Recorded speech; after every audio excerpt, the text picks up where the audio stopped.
O Xangô talvez seja o mais conhecido dos orixás. É o orixá do fogo e do relâmpago, mas antes disso tudo, ele foi um rei. E depois acabou se tornando um orixá. Se não sabe como aconteceu isso, vem comigo. Antes de se tornar o rei de Oió, o Xangô foi consultar o oráculo. O adivinho disse para ele fazer um sacrifício, que oferecesse búzios, 2 galos, 2 galinhas e 2 pombos. Xangô Afonjá deveria oferecer também a roupa que ele estava usando e dar alguma coisa para os seus parentes e os seus amigos. Ele fez tudo isso e todos se reuniram para comer e beber do sacrifício. Todos comeram bastante e depois cantaram. E depois começaram a se perguntar quem eles deveriam escolher para ser o rei. Um deles então deu a ideia de escolherem aquele homem que tinha dado a casa para eles comerem e beberem. Toda a multidão então concordou em fazer Xangô Afonjá o rei de Oió.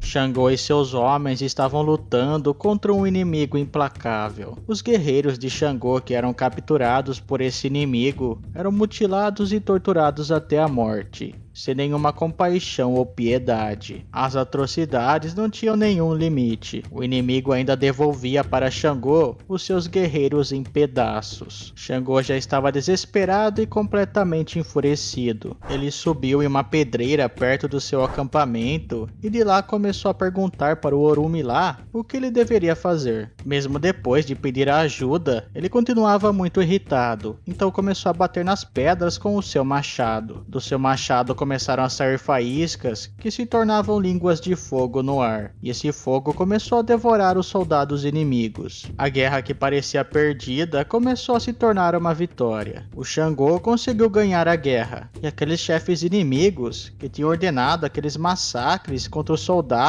de Xangô foram todos dizimados por um raio que ele tinha conjurado no auge da sua fúria. Mas aqueles que sobraram foram todos poupados por Xangô. A partir desse momento, o senso de justiça de Xangô foi muito admirado por todos. Através dos séculos, muitos procuram Xangô para resolver problemas como pendências, discordâncias e administrar a justiça.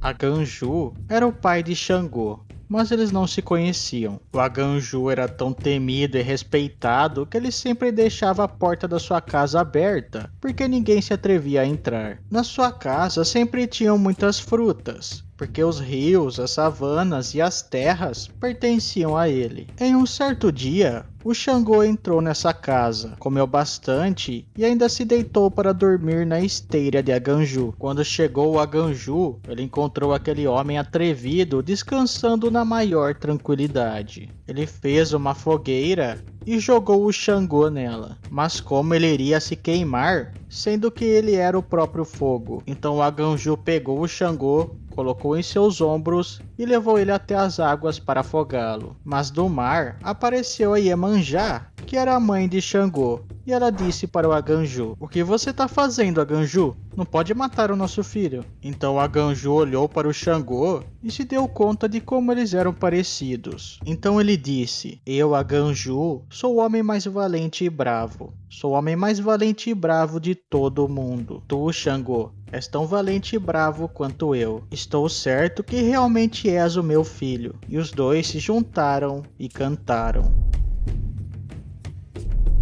Um certo dia, o Xangô cansou da chatice da corte, então ele resolveu procurar novas aventuras. Ele chegou em Irê, onde era a terra de um senhor da forja e um nobre guerreiro, o Ogum. E o Ogum vivia com a Yansan, a senhora dos ventos e tempestades. O Xangô apreciava o trabalho de Ogum, mas sempre arriscava olhar para sua mulher, sempre evitando o ferreiro. E a Yansan também adorava ficar olhando para o Xangô. Um certo dia, os dois fugiram e chegaram até Oió. E lá reinava o meio-irmão de Xangô, o Dadá Jacá. Dadá deixou que o seu irmão o ajudasse no comando do reino. E nas terras de Oió, o Xangô também fez o seu próprio reino, o Cossô, mas mais tarde ele tomou o trono do seu irmão. Ele ergueu o seu palácio e com ele sempre estava a Yansan. Mais tarde ele também teve uma segunda mulher, a Oxum, e depois também a Obá.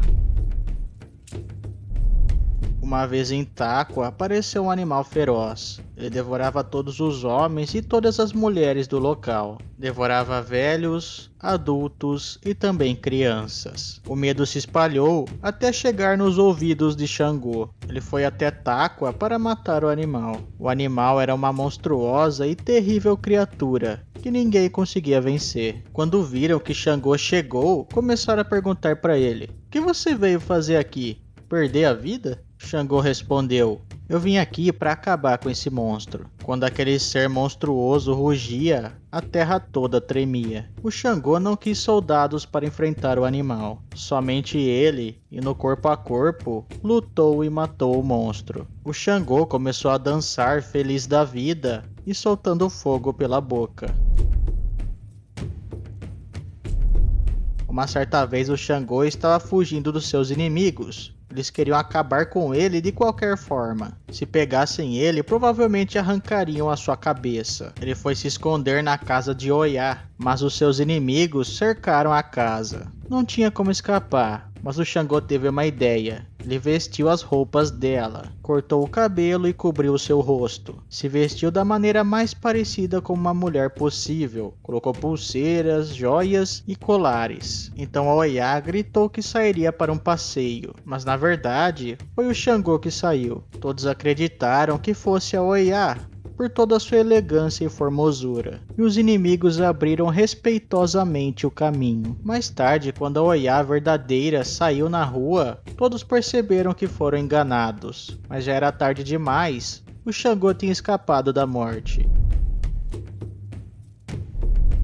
Dadá foi quem criou o Xangô. Ele tinha pena do seu irmão porque o seu pai, o Obatalá, tinha ordenado que o matassem. O Dadá fazia tudo o que o Xangô queria. Ele estava sempre cuidando dele. Dava toda a atenção possível, mas sempre deixava ele avisado que não deveria brincar com fogo, que não brigasse com os outros e nem andasse a cavalo, porque ele poderia acabar se machucando. Mas o Xangô era muito teimoso e fazia o que queria. Brigava com os outros e vencia, e andava muito a cavalo, nunca caindo. Uma certa vez o Xangô estava brincando na cozinha e acabou caindo dentro do fogão. Dadá viu e se assustou e foi correndo ver o que estava acontecendo. Mas o Xangô estava apenas brincando com as brasas. Ele adorava ficar olhando para elas e ver como elas brilhavam. E por mais incrível que pareça, aquelas brasas não causavam nenhum tipo de dano ao Xangô. Xangô, quando criança, era um menino muito mal educado. Mas quando adulto, ele também não tinha mudado muito, sempre fazia o que queria. O Xangô não gostava de escutar os conselhos das pessoas, sempre ignorava a todos. Isso tudo é culpa de Dadá,